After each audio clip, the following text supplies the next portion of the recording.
Good evening, and welcome to Boston College. My name is Melinda Brown Donovan. I'm Associate Director of Continuing Education for the School of Theology and Ministry. I'm delighted to welcome all of you this evening. As a matter of fact, we had 98 people register for this, but the very nice weather, I think, has kept them out of our room here. This seems to happen every spring, but we're glad you're here. This is the last presentation for this academic year of our themed lectures around the theme of hope for healing. And this evening, we will be presenting the final and very foundational component of that theme with the presentation, Healing Through Pastoral Care. It's now my honor to introduce our presenter, Melissa Kelley. In fact, it's the second time in 12 days that I've had the privilege of introducing her. So she does a great deal for us here. Melissa started her career teaching high school English and French for 7 years, realizing that she most enjoyed the one-on-one connections with students. She pursued a master's degree from the Boston College Institute for Religious Education and Pastoral Ministry.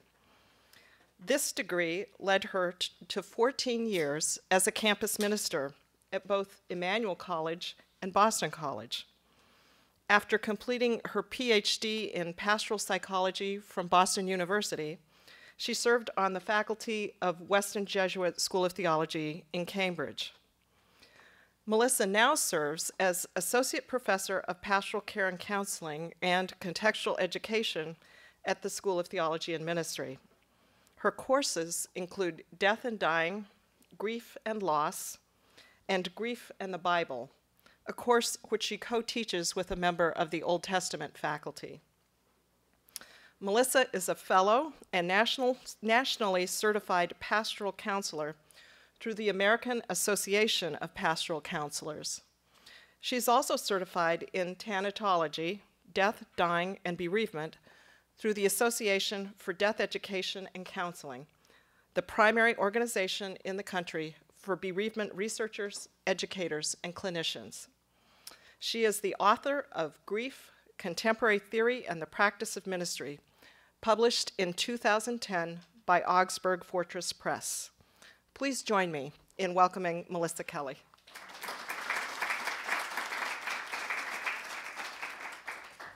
Thank you, Melinda, and thank you all for being here this evening. I do know when the nice weather beckons, it's very hard to kind of commit to anything, so I appreciate your being here. It's always wonderful, too, when we do an event like this. I always see folks that I know, and it's just wonderful to see so many of you that I have known, in some cases for years. And, you know, as some of you started coming in the door the last half hour or so, I was just thinking to myself, you know, I don't know the specifics of what really most of you do. Many of you I have not yet met. I don't know the specifics of what you do, but I know, you know, everyone is out there doing their best to do good work in the world. That's what draws you to an evening like this. That's what draws you to reflect on the topics of healing and pastoral care. And even without knowing the specifics, I'm moved by knowing what this room represents, what all of you represent, and I want to thank you for that.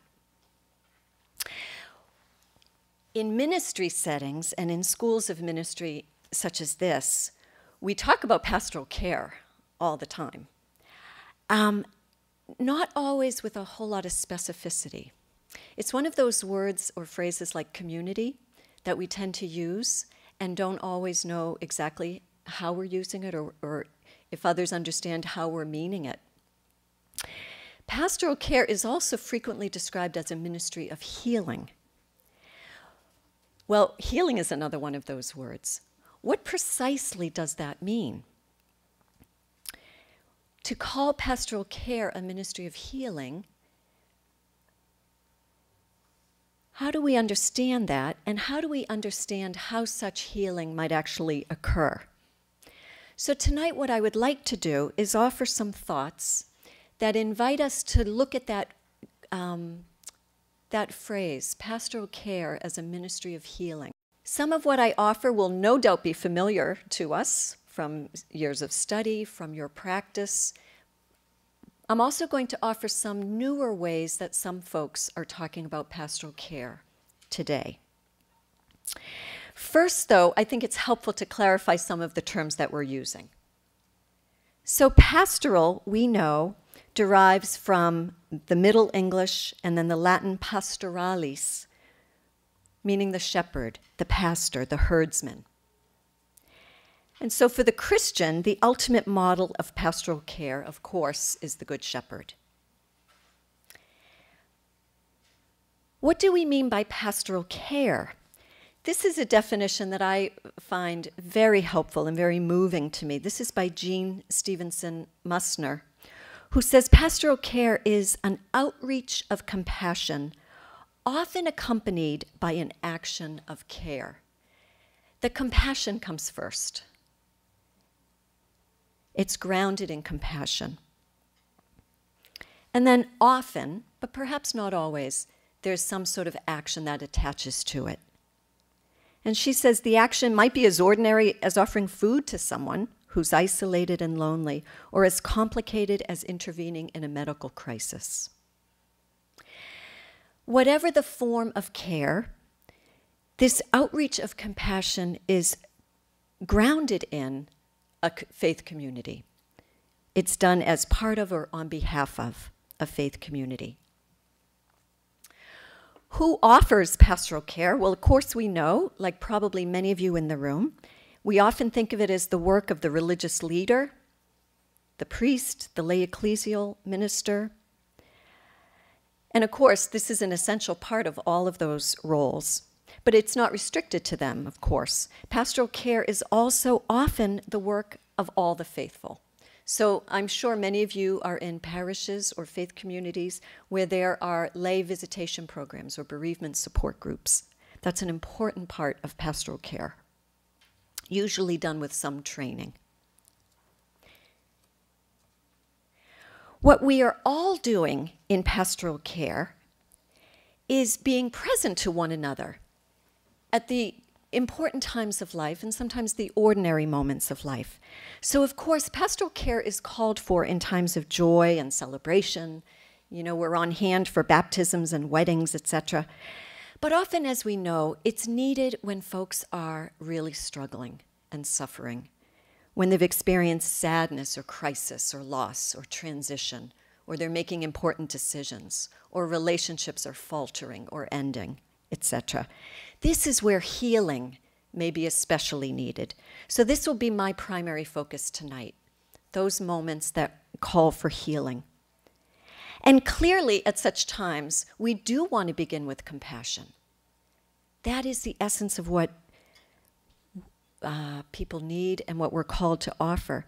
And to me, this slide has one of the most beautiful expressions of that compassion that I've ever seen as a description of pastoral care.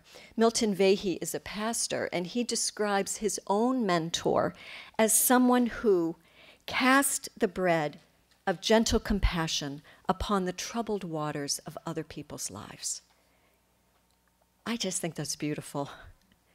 It says it all, really, to cast the bread of gentle compassion upon the troubled waters of other people's lives.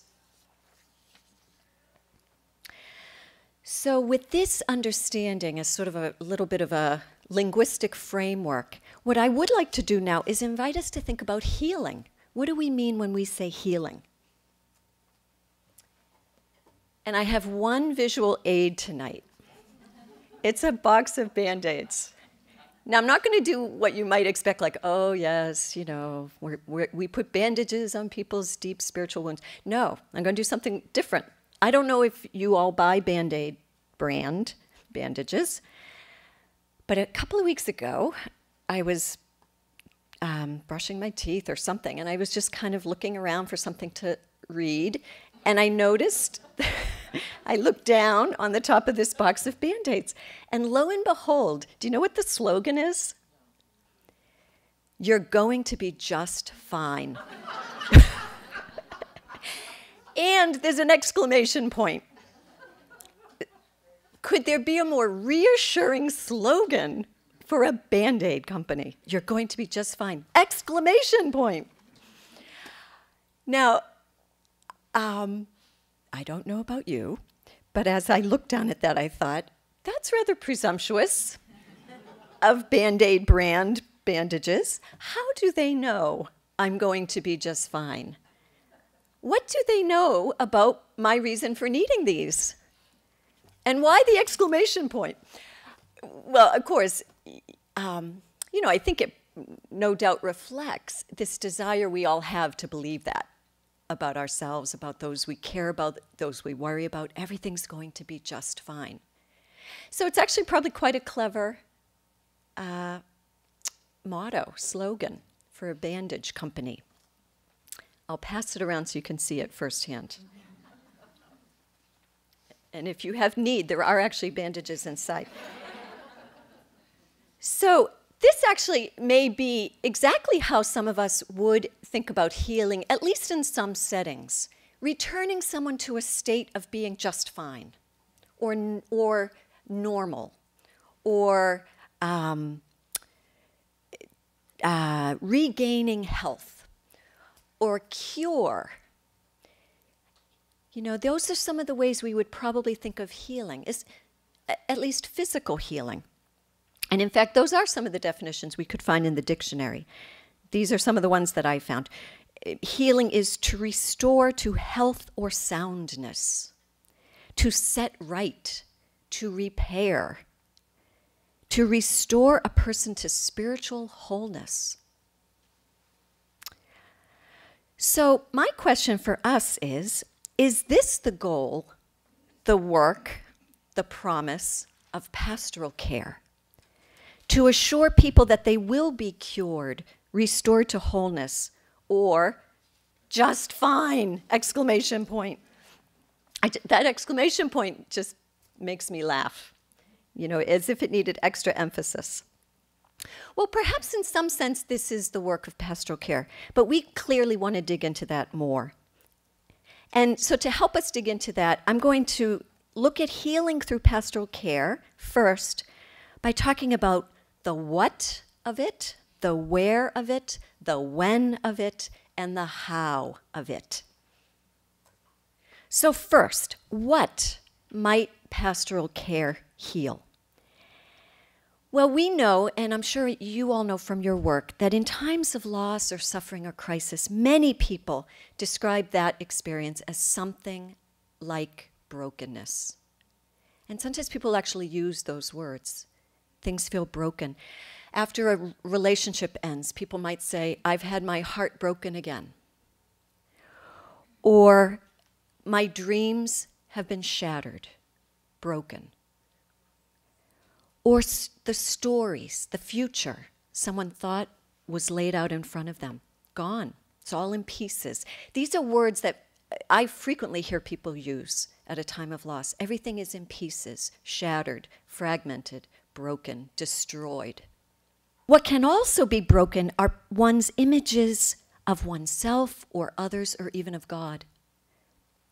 So for instance, we all know C.S. Lewis, the wonderful author and theologian who wrote A Grief Observed after the death of his wife, Joy, his beloved wife, Joy. And this is one thing he said about his image of God. Not that I am, I think, in much danger of ceasing to believe in God. The real danger is of coming to believe such dreadful things about him. The conclusion I dread is not, so there's no God after all, but so this is what God is really like. Deceive yourself no longer. For C.S. Lewis, it was a journey of figuring out what to do with a broken image of God. And so for many folks, an experience of loss or crisis can also lead to broken faith. The faith that had sustained them up until then, in which they had put all their hopes, it isn't working, isn't holding. It's broken. So that's a bit of the what of pastoral care? What might pastoral care heal? Now, what about where? This is one area where newer work is challenging some of the more traditional understandings of pastoral care. Many of us who went to school or studied pastoral care 20, 15, even 10 years ago, we were probably focused primarily on one-on-one care. Would that be true of many of you?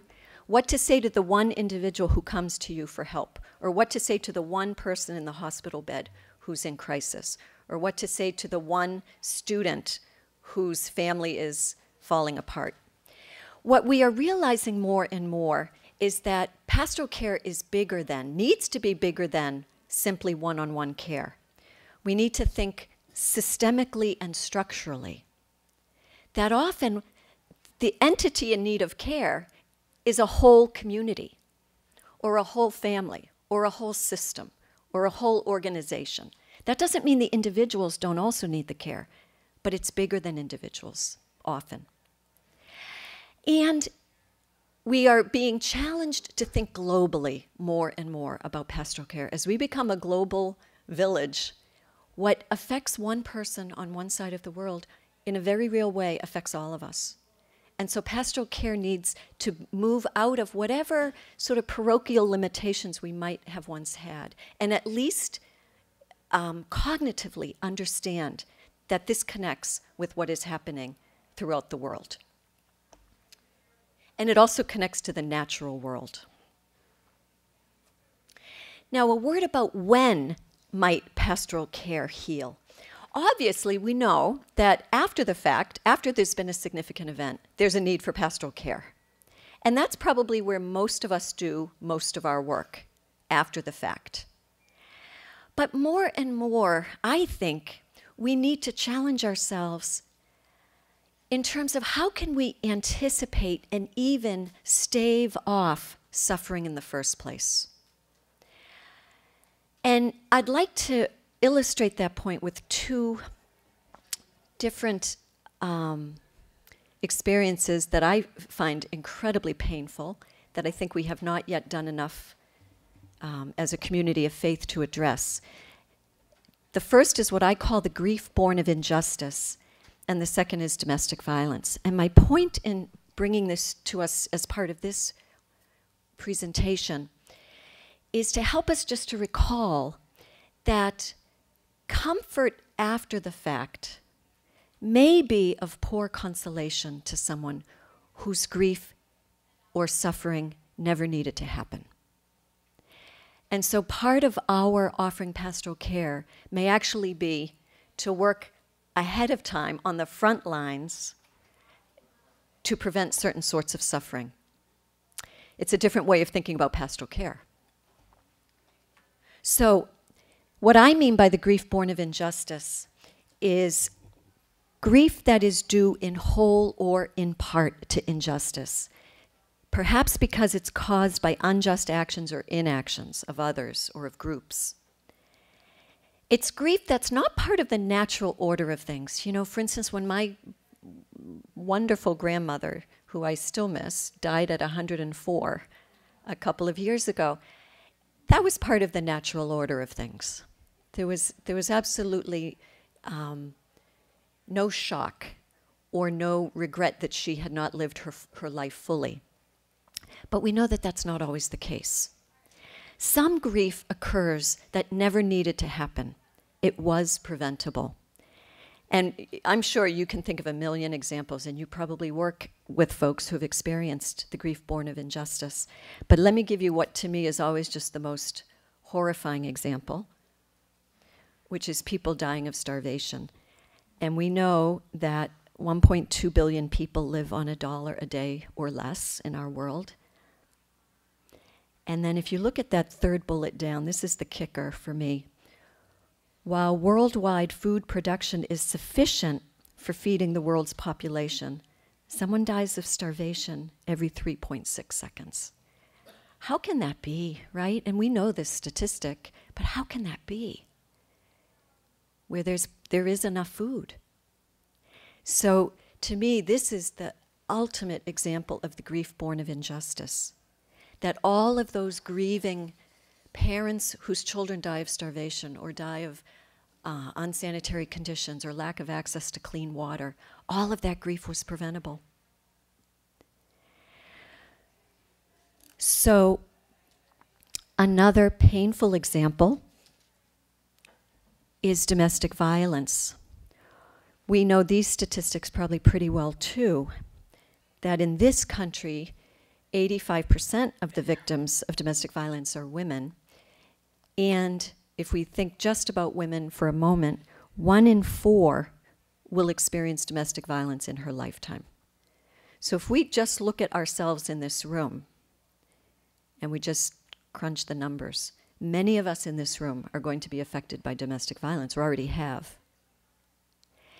Every time we stand before a faith community, I just assume now that there's a large percentage of folks who've been touched by domestic violence.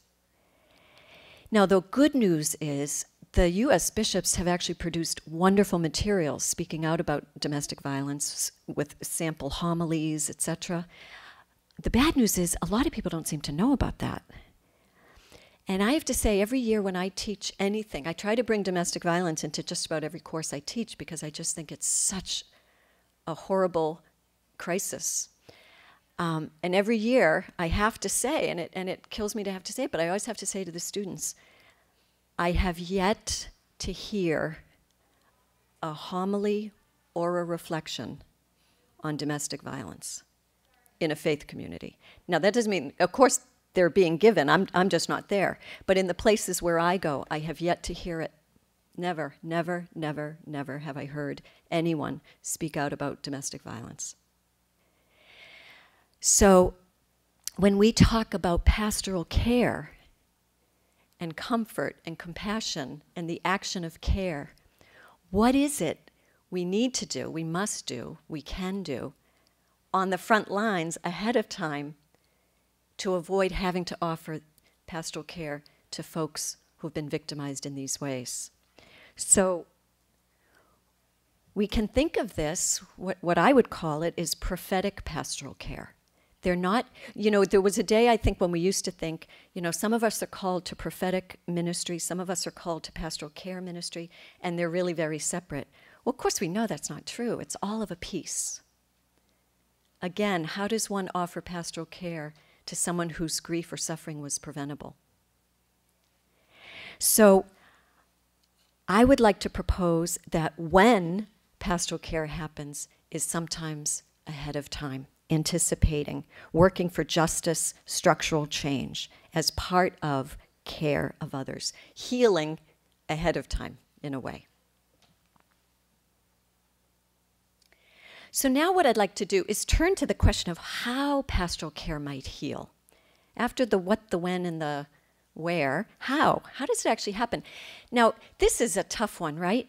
How does one put healing in a formula? Well, I can't.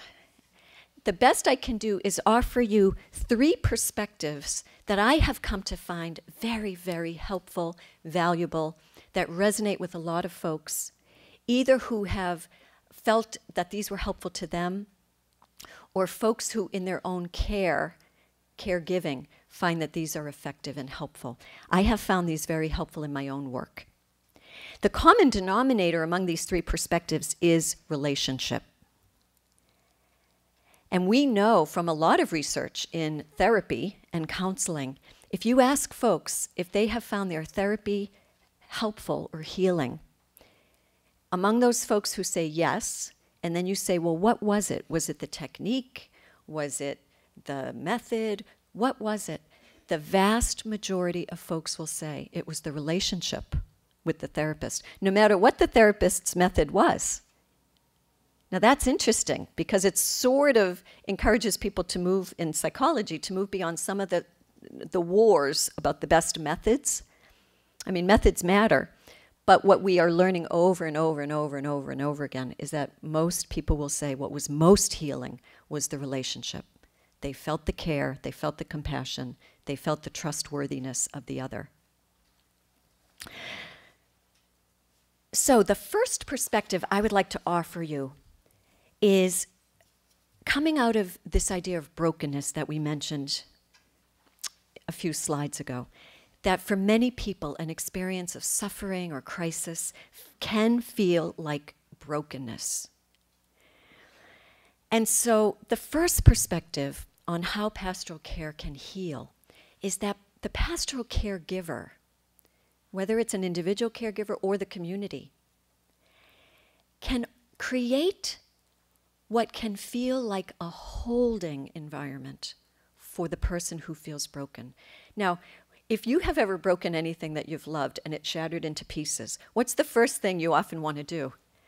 You get those pieces together, right? You don't want them being kicked under the table or something, or stepped on and crushed. And we guard them. We save them until we figure out what to do. In our experiences of brokenness, we often need, want, must feel held. Somebody has to help us feel like the pieces are going to be held. Now, that can sound kind of simple, but I want to say to you, don't ever underestimate the power of that. I have heard from so many folks in grieving over the years that what was most helpful to them, sometimes people worry about what to say. I don't know what to say. This is such a tragedy or a crisis. I don't know what to say. And what most folks say is, or at least what they've shared with me is, I don't even remember what people said. I remember who showed up. I remember who helped me to feel like there was a safety net under me. That language of safety net is another metaphor for holding. That's what we remember. When we show up at our worshiping community on Sundays or Saturdays, we're probably not thinking to ourselves, I am now doing my part to hold the brokenness of this community. But we are. That's exactly what we're doing. If we weren't there, the safety net's a little less taut, a little less full. And a lot of people rely on that feeling of being held by the community in their brokenness. And it is through that feeling of being held that many people can at least begin to feel or understand what we talk about when we say, oh, God holds us in our brokenness. God is always holding us. Sometimes people don't really know what that means because it's never been their experience. But if we have a human experience of it, a communal experience of it, sometimes it can become easier to at least imagine a divine experience of it.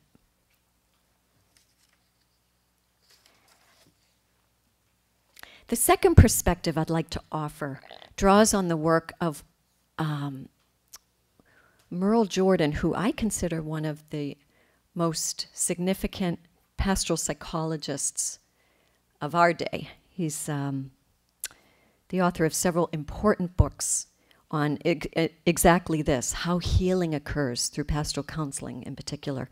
And three of his offerings that I want to lift up for us. He has this wonderful phrase. He says that all of us live an implicit theological drama. Now, it's implicit because probably there are lots of days that go by where we do not say to ourselves, now, how did I act out of my theological convictions today? We might do an examine of consciousness or something, or an examination of conscience. Our spiritual practice might invite that. But there's a lot that occurs on any given day for us that's out of our awareness, and yet it's deeply theological. And often it's at times of crisis or loss that the theological drama gets a little more explicit. For instance, do we feel that we have been abandoned in our suffering by God? Many people do, at least initially. And then they may kind of live out of that. I've had conversations with some folks over the years who feel so abandoned by God that then they say something like, well, so now I'm ignoring God, if God's ignoring me. So I'm giving God the cold shoulder now. That's part of the implicit theological drama that gets a little clearer sometimes in times of crisis or loss. It's related to this second point, the operational versus professed theologies. Jordan, and others use this language as well, but Jordan helps us to draw a distinction between these two. They may be closely related, but they're not always. So our professed theology is that theology which we articulate and to which we give cognitive assent. Meaning, if I said to any one of you, tell me how you understand God's role in suffering, whatever it is you would say is part of your professed theology. It's what's consciously available to you and that you articulate and presumably you assent to. But of course we know not all of our theology operates on a conscious level. There's also what Jordan calls our operational theology. This is the theology that is sometimes out of awareness for us, and yet it has tremendous power in our lives. It shapes our worldview, how we see ourselves, how we understand reality, how we make meaning. For instance, I will share a story that years ago, I talked with a woman whose daughter had been diagnosed with breast cancer. And this was a big shock to the family. And the mother was a very devout, pious Catholic woman, and had really sort of dedicated her life to praying for her children and for their well-being. Well, then her daughter got diagnosed with breast cancer. So we were talking about the shock of it all, and she said to me, well, you know, I have sort of been slacking off in my prayer lately because all my children seem to be doing pretty well, and so I've gotten a little lazy. And so maybe one good thing that could come out of this is that I'll get back to praying. But, she said, isn't it too bad that my daughter had to pay the price? Now, do you hear what that is? That was her operational theology bubbling up, and she was shocked. As soon as it came out of her mouth, she was shocked. That was her operational theology bubbling up, that at least on some unconscious level that she might not even really have known about, there was a part of her that believed that God could punish someone with breast cancer because someone else wasn't praying enough. Now, when something bubbles up like that, you know, we may be, and probably many of us have had such moments, right, where all of a sudden we think, whoa, did I say that? Is that really part of my faith system, my belief? And so sometimes people want to kind of push it away or deny it, like, oh, no, I never said that. That was a total Freudian slip. Well, before we do that, we want to sort of let it breathe a little, because it's also an incredible opportunity. And this is sometimes what pastoral care provides, is the opportunity to look at those ways that one's operational theology and professed theology may be dissonant or discordant, and lift that up and say, well, what do we make of that? And who is the God in whom you do want to hope and trust? And so it can be an opportunity. It can be a wonderful opportunity, a painful one. And this last phrase that Merle Jordan offers us, the last bullet here, is that we may sometimes need to dethrone or de-absolutize idols. Sometimes what we discover as we grow up and work and become more self-aware or experience loss or struggle, sometimes we discover that we have made some things that are not God are gods. You know, for many people, the struggle with parental authority can last a lifetime. You know, sometimes as elderly folks, some people are more concerned still with what their parents would have thought than with what God thinks. You know, and that's not a blaming statement. Those early authority figures are just so important to us. Other things, for some people, work becomes an idol of sorts or a god. And of course we know anything that is not God is going to lead us astray, ultimately, if we make it our God. And so sometimes in crisis or loss, those false gods become clearer to us because they may fall away. They're not going to hold us anymore. And so it's an opportunity to clarify for ourselves who is God, who is our God. So that is the second perspective I'd like to propose on how pastoral care heals. And the third perspective is work that we're seeing done in a lot of fields now in narrative theology, narrative psychology, narrative therapy. Narrative, meaning story, is just huge now in a lot of different fields, and for good reason, because we know that we are people of stories. And Christianity is a religion of stories, in large part. If we think of just our own individual lives, we tend to think of our lives in terms of story. You know, for instance, if I sat down next to one of you and we haven't met, and I said, tell me about yourself, what you would start to share would probably be, at least eventually, in the form of a story. It wouldn't just be name, rank, and serial number. You'd flesh it out. You'd tell me about yourself. You'd tell me where you grew up and what that was like. And then I'd probably ask you questions that invited more of the story. That's often how we interact, right? That's often what pastoral care asks. Tell me your story. How is your story of ending up here in this hospital or in this office?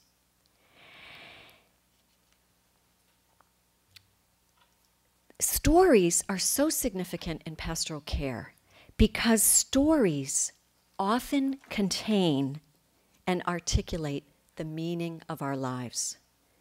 Now that's sort of a lofty kind of abstract thought, so let's break that down a little. You know, meaning, a very sort of colloquial way of saying what is meaning is, it's what gets us out of bed in the morning. Have you ever had those days where it's been really hard to get out of bed, and not because you're tired, but because maybe something about how you've put your life together or how things are changing just leaves you asking questions about the meaning of it all? Well, meanings and stories are intimately connected.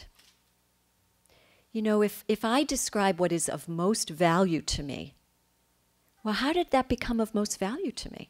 Often it's because of stories. Sometimes it's the family stories that were handed to me. You know, for instance, in my family growing up, you know, Irish family, humor, huge value. People would compete at dinner who could be funnier. You know, that's a source of meaning for us. Education, for many of us, an important source of meaning. The work probably all of you do or hope to do is a source of meaning for you, and you might have learned it through family stories about what it means to be a Christian, or what it means to be a Catholic, or what it means to be a good person, or what it means to be working for God's reign. This gets communicated so often through stories. And then at a certain point, we start to create our own story. And that's more another source of our meaning. You know, like for many people, it's very important that my story include partnership in children or grandchildren or wonderful friends. It's part of the story. So what happens to all of us at one point or another is what in the grief literature we call narrative disruption. Sometimes the story is disrupted, or sometimes even destroyed. You know, for instance, when someone dies young, well, for many of us, that wasn't part of the story. You know, when people lose children or grandchildren, often what I hear is, that's not the way it's supposed to go. Children are not supposed to die before their parents. It's a disruption to the story. And when the story gets disrupted, the meaning may very well get disrupted. And so that's why, you know, meaning, another way of thinking about meaning is how we make sense of things. So have you noticed how often in a time of loss or a crisis, people will talk about, this just doesn't make any sense. This is senseless, right? We use that language a lot. That's going to the meaning of this. is just incomprehensible. And the meaning that's left is now in jeopardy. So the great challenge of loss, this is the words of Robert Niemeyer, who's a constructivist psychologist doing some of the best work in a contemporary understanding of grief right now. And he works out of a narrative perspective. And this is what he says. Like a novel that loses a central character in the middle chapters, the life story disrupted by loss must be reorganized, rewritten, to find a new strand of continuity that bridges the past with the future in an intelligible fashion. That's not easy. And this is, if you're doing pastoral care work, this is a lot of what you're doing with folks. This is one way of framing what you're doing, is helping people figure out how to rewrite the story. Because the future story that was imagined, perhaps, is just impossible now.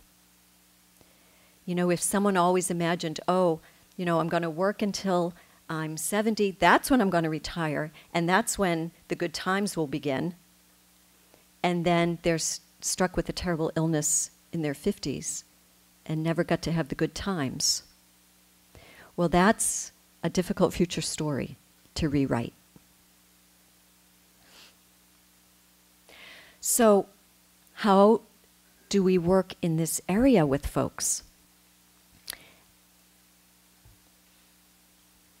It's important to realize in the work that we do that very often in crisis or loss, it's the meanings that have to be healed. And very often those are theological meanings. Sometimes the theological meanings are harder to get to. For instance, how people feel about God's activity, God's role in all of this. You know, some people may say one thing, but it may not capture all of what they're thinking or feeling, and it may be sort of an initial, almost a defensive comment. To really unpack the theological meaning of an event for someone sometimes can take quite a long time. It takes quite a lot of compassion. And as we're doing this, again, it's the pastoral relationship that helps create the space, the time, the compassion for that to come to the surface. And if the meaning is no longer going to hold, sometimes the pastoral relationship provides the venue for reconstructing meaning. You know, for instance, if someone has hung their hat on, you know, I am of value because I work really hard and I support my family, and then they are unable to work for whatever reason, illness, or they're laid off, can't find a new job, well, there's a meaning that may have to get reconstructed. How are they going to understand, reinterpret their value? And I think we see a lot of that happening now for a lot of folks. I just heard today on the radio, we're still years away from job levels, job stability at pre-recession levels. We're years away, say some. So you know, this is an example that's ripped from the headlines. Lots of folks are struggling with meaning in that way. But that's part of where the pastoral relationship is so helpful, because what we also know is that none of us creates meaning all by ourselves. Meanings are co-constructed. If you think about anything that's meaningful to you, if you think about what is most meaningful to you in your life, my guess is you could come up with a list of folks who've helped to shape that meaning. And it would probably be hard to come up with one that you could say, oh no, it was all me. I'm the only one who shaped that meaning. You know, because we take in influences, information everywhere, all the time. T.S. Eliot, the poet, said, we had the experience but missed the meaning. And that's true often. You know, we go through life, and unless others help us to say, now, wait, whoa, what does this all mean? We can miss it. And we miss an opportunity to create a hopeful meaning. So this is a critical way that pastoral care can heal. helping people co-create meaning in a time of loss or struggle or crisis in ways that give hope.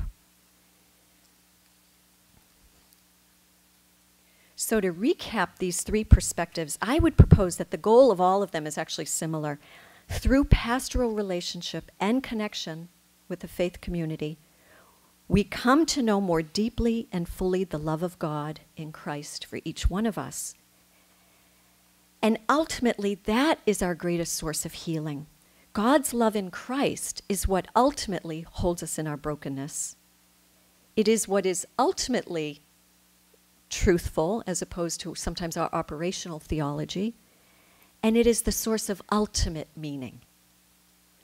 So our relationship, which points always to relationship with God in Christ, underlies all of these perspectives as sources of healing. So let's return to our Band-Aid. So I want to propose that pastoral care heals in ways that might be somewhat different from the Band-Aid. Pastoral care heals not by simplistic reassurance, you're going to be just fine, not by making pain disappear, and not with that crazy exclamation point. You know, sometimes life is much heavier, sadder than that. How does pastoral care heal as opposed to the Band-Aid? Pastoral care helps us to think of healing in fuller, deeper ways. Healing does not mean that the pain is all gone, or one is going to be as good as new, or just fine. Healing, from a pastoral perspective, is not magic. Pastoral care acknowledges and stays with the pain and struggle, at least for a time. This is very important. Have you ever been rushed through your pain by someone else who may have meant really well? They just didn't want to see you suffering anymore, but they rushed you through your pain. And how helpful was that? For me, it's never helpful. I feel like, okay, either you don't have time for me, or you actually are not understanding what I'm saying to you.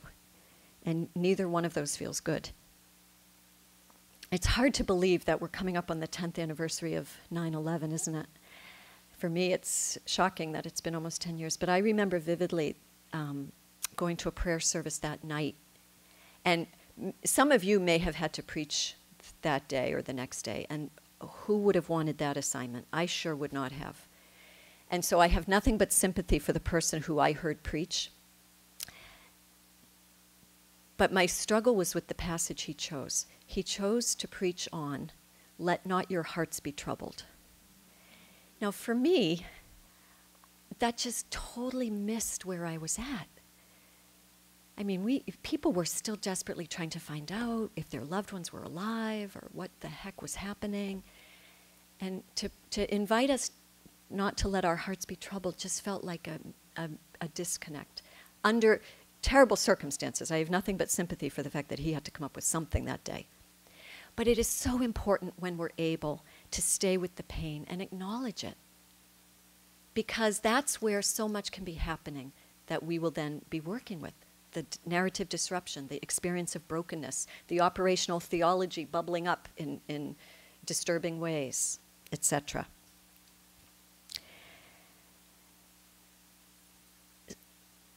But we do more than just acknowledge and stay with the loss. We offer our relationship of care, but always pointing beyond ourselves. We are not the end goal of the pastoral relationship, as we know. We want always, like John the Baptist, to point to the one who truly saves. And this can be such a relief for us, right? If we felt like it was all up to us, holy moly. So it's a relief to realize, no, we always want to help people realize that their deepest connection needs to be with our God. And in the Christian community, our God knows brokenness. We will be walking that this coming week. Our God knows brokenness. And so our goal, our challenge, our mission is to embody and communicate God's love, which raised Christ from the dead, which knows our brokenness, and which is our hope in suffering. And it's our relationships with one another and with this God of love that hold us and heal us. We've never been promised that we will not suffer. We know that. But we have been assured that God has destined us in love, Ephesians, and that nothing will ever separate us from the love of God in Christ Jesus our Lord, Romans. Now, I will say, I fully understand that sometimes it's hard to communicate this to other folks, and sometimes, let's be honest, it can be hard to even take it in ourselves, depending on what life has thrown at us. It can be very hard to truly, truly, truly, consistently, deep in our tissues, to believe that God is always compassionate love. And so at those times, or when others say to me, yeah, well, that's you. I know you believe that, or you try to believe it, but, I need more. I always try to point people to some of the spiritual teachers that I think help us to trust in the God of love. And for me, one of the most important people is Julian of Norwich. And we don't know a lot about Julian. We don't even know her real name. But we do know that she lived from 1342 to about 1416, and she was an anchoress in the Church of St. Julian in Norwich, England, and that she was devoted to a life of contemplation and prayer. And one day in 1373, when she was about 30, in one day, she experienced 16 visions, which in her day were called showings. And she was convinced that they were from God. And she spent years, she wrote them down immediately, and then she spent years and years figuring out what they had meant. She spent 20 years in contemplation and prayer, wondering what those showings had meant. And her conclusion, consistently, she wrote about it again 20 years later, her conclusion was what they all meant was God is love. And the book she wrote is the first book written in English by a woman. And so I wanted to share this quote. This is part of what she wrote. And from the time that it was revealed, I desired many times to know in what was our Lord's meaning. And 15 years after and more, I was answered in spiritual understanding, and it was said, "What? Do you wish to know your Lord's meaning in this thing? Know it well. Love was his meaning. Who reveals it to you? Love. What did he reveal to you? Love. Why does he reveal it to you? For love. Remain in this, and you will know more of the same, but you will never know different without end." Julian is also the person who gave us the gorgeous lines that so many people find comforting. All shall be well, and all shall be well, and all manner of things shall be well. Now, she didn't offer that in a simplistic way. Part of her showings were about sin, and she wrote a lot about sin, and she had a very sophisticated understanding of humankind's sinful nature. And yet, she was certain that love was God's meaning in every circumstance. She said, "We are endlessly loved with an endless love." Boy, for someone who needed comfort, that's what more could you offer, really? Julian's conviction, we are endlessly loved with an endless love. I'd like to just offer a couple more slides that have to do with the pastoral caregiver. And I'll use the language of we for these. It is so important in this work, as we know, the potential for burnout or brownout as some people call it, where you just really sort of start getting slow and, you know, it gets harder and harder. The potential is huge. There are all kinds of statistics, folks right out of ministry programs, folks who've been in ministry for a long time. Lots of folks are burning out and leave, move on to other fields. And it's hard. It's hard, it's hard, it's hard. So one very important thing is to, I put see here in quotation marks, to see one's blind spots. I'm not sure we can see our blind spots, but that's where community can help us, and friends and family and colleagues and support groups. You know, what is especially hard for us? What do we need to be mindful of? What are we not good at? You know, why set ourselves up for failure and frustration and burnout and anxiety and worry? You know, what do we need to see about ourselves that would help us make good choices in terms of what sort of care we can offer? And related to that is knowing one's limits. We cannot do it all. Next week will be the 12th anniversary, I think, of the horrible tragedy at Columbine High School in Colorado. If you're from the US, you know what that was. 2 high school students opened fire on their classmates and killed many of them and killed a teacher. And I was out at Columbine a few years after that for a gathering of pastoral theologians. And we talked with some of the folks who had been sort of doing the immediate crisis response when that all started happening. And it was chaos, of course. But here's what I wanted to share with you. There was a local minister there who was one of the first responders because he was in a staff meeting with his parish staff, and someone called him and said, there's shooting going on at the high school. So he grabbed his staff, he said, everyone in my truck, and he took off. He's the one that told us the story. He took off, and as they were driving through, you know, the campus, he would sort of toss them off the truck and say, you, go over there, you, over there. And of course, I almost, like, my heart stopped imagining myself being in the back of that truck. I'm not sure how well I could have done. But then he said, you know, a lot of the students and teachers, they had to get out of the high school, of course, and so they went to the local library. And that's where he went. And he started calling some of the other area ministers to say, we're at the library, come on down, we need help. And some of the other ministers said things like, oh, well, you know, I'm in the middle of a Bible study, but I'll come as soon as I can. Now, when he told us that story, I had the very same reaction that some of you just had. I sort of gasped, like, what? You know, what poor pastoral caregivers. How could they be so, you know, stupid or selfish or uncompassionate or something? But, you know, after I thought about that for a while, I actually had a different response, which was, we don't know the history of those folks. Some of them may have had a trauma history.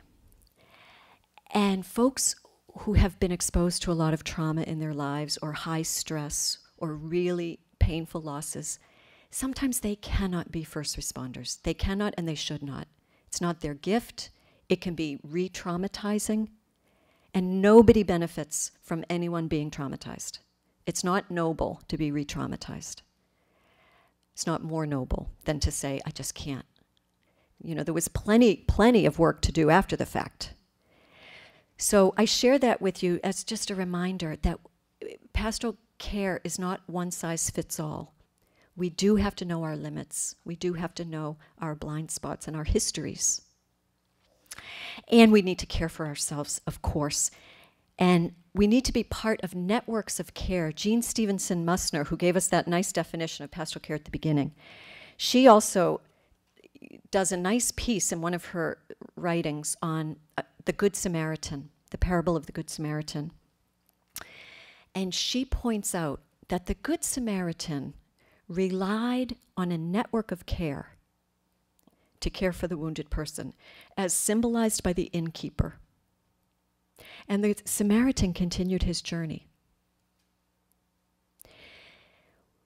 We too need networks of care. We cannot be all things to all people. You know, there are ways that we have to continue our journeys too, and we need to trust and invite others to be part of the response, part of the care. It cannot, must not, should not, need not be all up to us.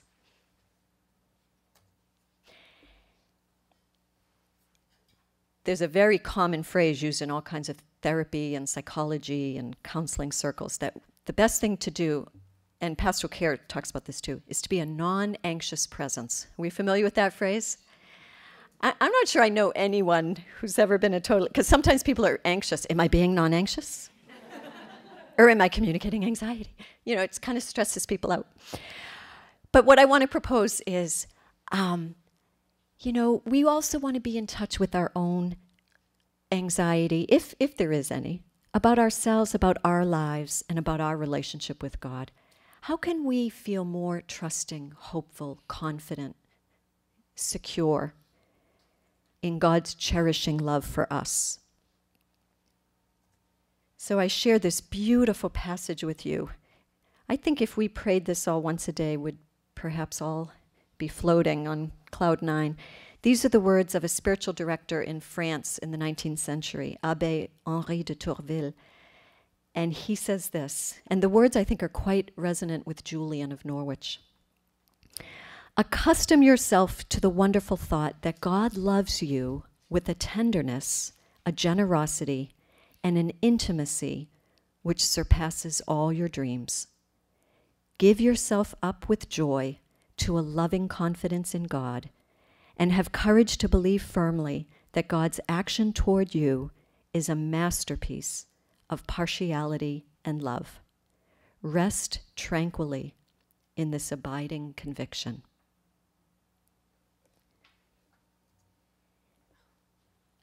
And I would conclude by saying, when we do come to know more fully and feel God's tender love in Christ, we know that despite the loss and pain and suffering we'll all experience, in the deepest possible sense, all shall be well, and all shall be well, and all manner of thing shall be well. Thank you very much.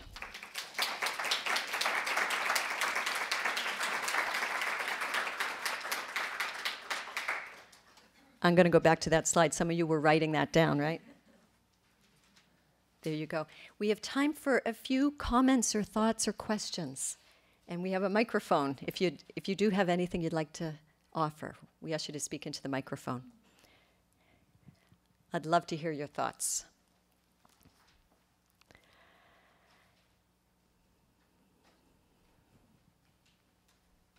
Yes, way in the back. Can you use the microphone? Thank you.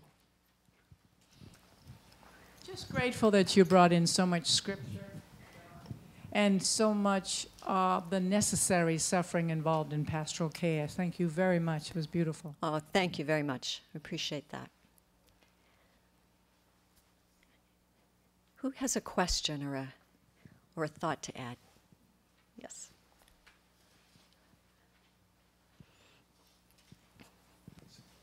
Thanks very much for your presentation. Just had a question, seeking advice. I am a volunteer assistant chaplain in a hospital. I've had more than one occasion where either a patient or a family member is overcome by anger and resentment, almost to the point of hostility. Yeah. Wondering if there's a certain technique or certain passages that you could recommend in circumstances like that. Can you say more about the anger? They're angry at God or life? Angry at God or just angry about their circumstance. Yeah. A situation comes to mind with a young family member whose parent was dying a very difficult death. That individual, the young son, did not believe in God, but was still very angry and wanted to express it, but didn't know who to express it at because he didn't believe in God, so who else was he going to be angry and upset with? Yeah, that makes it even more complex for some folks. Yeah, I'm sure a lot of you have wonderful ideas that you would draw on in those moments. Maybe you want to share with one another. I can share just a couple of thoughts. I think it's important, first, as we said before, to give people permission to experience the range of feelings and to point out that our God, fully human, fully divine, understands, knows every one of those feelings. So the anger is not a surprise or a shock to God. God is not offended by it. We see examples of Jesus' anger in some of the Gospels. So I think, we want to draw on those things. But then I think when we sense any of the openness, we want to help, if people would like our help, we want to help people to somehow understand that, yes, this horrible thing has happened, and the old story is gone, and we are outraged by that. And it's not fair, and it's not right. How, though, will we create a new story that offers us something? And that may feel like slim pickings to people for quite a long time, or like poor consolation. But as folks are open and trusting, we try to draw on passages like Revelations, making all things new. Or Andrew Lester is a pastoral theologian who talks about God is always out in front of us, calling us into an open-ended future. We don't know the future, and we can be outraged that the future we wanted has been ripped away from us. But somehow, eventually, slowly, we have to try to construct a new story, because otherwise, what's our choice? But I think those are some of the most difficult moments. And maybe some of you have thoughts you'd like to add, how you've managed these situations. Yes, would you like to respond? Okay, here's the microphone.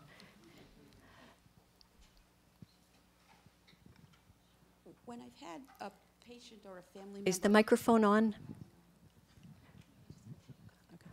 When I've had a patient or a family member who's been so angry, either there isn't a God or how did God do this, I try to make sure I always go back to God didn't do it and is probably crying too, to really connect with the incarnate God. That seems to have, for me, trying to quote scripture at that point for people has made them angrier. I learned that pretty quickly. But that sense that it's all of our choices and things in our environment and that whole sense of free choice, that in the long run people have come back and said, so maybe God exists? And it's okay for them to still have the question.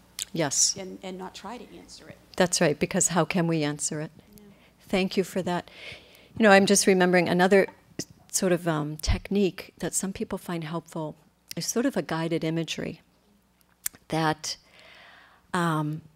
if you were to ask such a person who's just maybe consumed with rage, where they see themselves in relationship to God, and perhaps I don't believe in God, so I'm not in relationship at all. But sometimes it's surprising.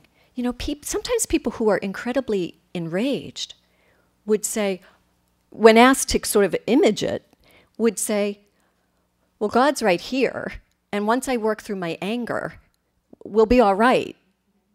You don't know what the anger, everybody's anger is different, and what can be part of the anger is different too. So sometimes inviting people to image it, and then also to image it in the future. Andrew Lester and I think it's Howard Stone also have done work on what they call future stories. That the tendency in pastoral care, or I should say the tendency in pastoral counseling, is very often to focus on the present as it relates to the past. And that's usually what therapy does as well. What we tend to neglect is the future, which is really problematic when you think about it, because that's where we're all headed. So they do this whole piece on future stories. If you could invite someone, imagine where you are in 5 years. And how are you with your anger in 5 years? And some people will reject that, like, what do you mean? I'm going to be just as angry. Well, okay, let's just try to pin that down. You know, you're going to be so many years old. Maybe you're going to be in college. Maybe you're going to have children. Maybe you're going to be a grandparent. 5 years from now, let's try to get concrete. What has happened to your anger? Now, this is purely imaginative, but some people can work with that and can say, well,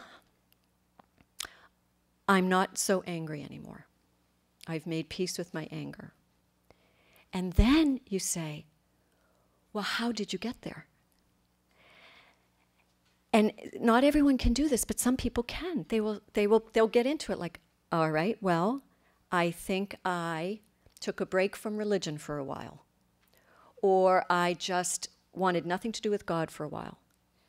But then slowly I realized that I'm not the only one who's ever had horrible things happen, and I don't want to be alone in this anymore, etc. I'm making this up. But, you know, some people can actually start to create their own timeline, their own sequence of events to get where they can imagine themselves being. So that may be helpful for some folks too.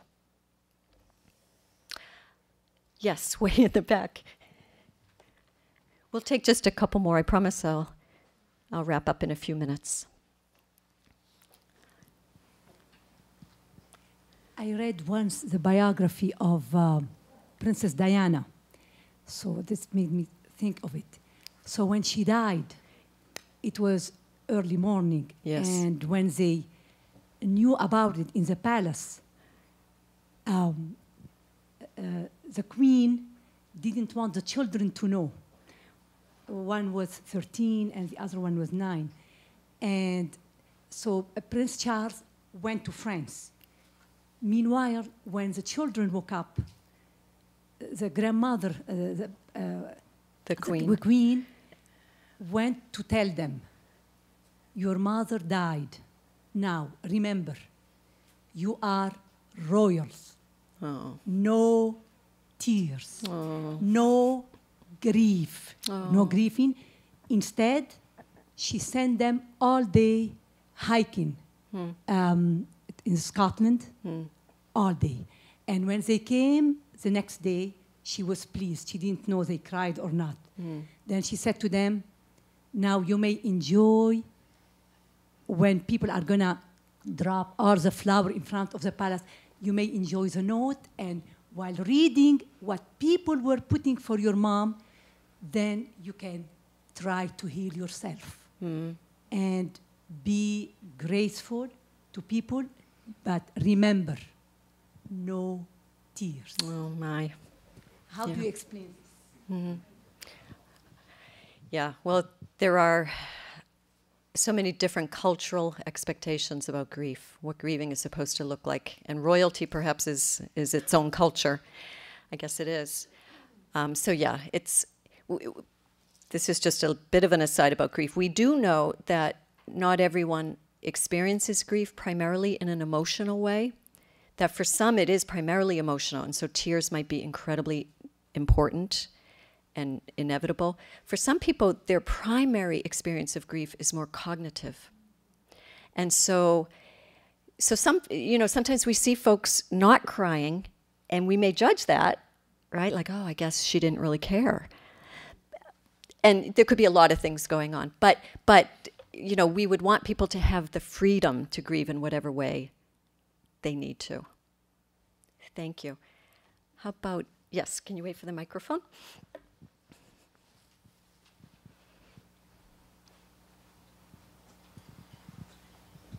I wanted to return just for a minute to the angry man who didn't believe in God. And I'm thinking more in a hospital context than in an extended pastoral care context. And what I'm thinking about is, so few people are comfortable with another person's anger, or their own for that matter, that I think being able to hold the man's anger and to allow him to be angry and experience his anger, even though there is no one for him in his mind to be angry at, is probably really important. In other words, to him, it would be irrational to be angry. But clearly that was something that he needed to experience. And particularly in a situation where you're not going to be seeing someone, you know, on an ongoing basis. Right.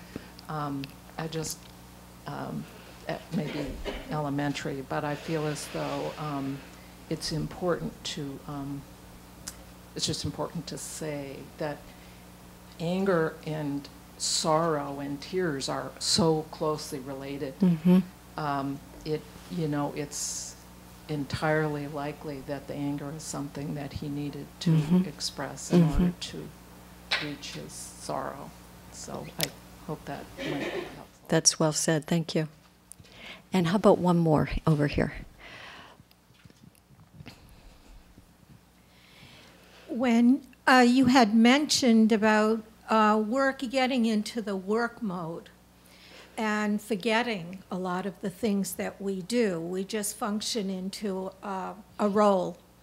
As pastoral caregivers, I was made aware of that in my ministry very early on, to be very careful of not falling into the trap.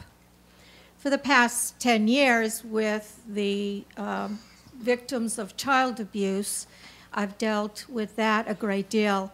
And because of that notoriety, I've come to deal with children and their early demise because of taking their own lives as well. And after a while, it can get to you. Right. And I was functioning in that work mode. I've got to do, I've got to do, I've got to do it. I can't let go of this. And in the past couple of years, I've realized that I needed to heal myself in that pastoral care way, because how can I tell someone that God loves them and I don't love myself enough to do something about that caring and to replenish that grace, that love that God has given me in my life? So one of the things that I have found is that I try once a month to go up to Weston Priory, to the Benedictine monks up there. Lovely. And it's just a day, it's an overnight, it's getting up at 4 a.m., going to the services all day, and coming back.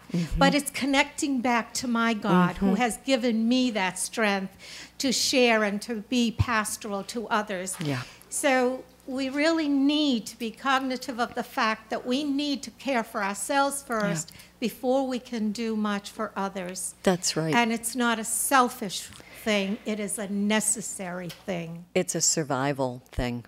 Thank you very much for that. That's a wonderful note to end on. I wish you all healing and self-care and a lovely Holy Week and a joyous Easter. Thank you for coming.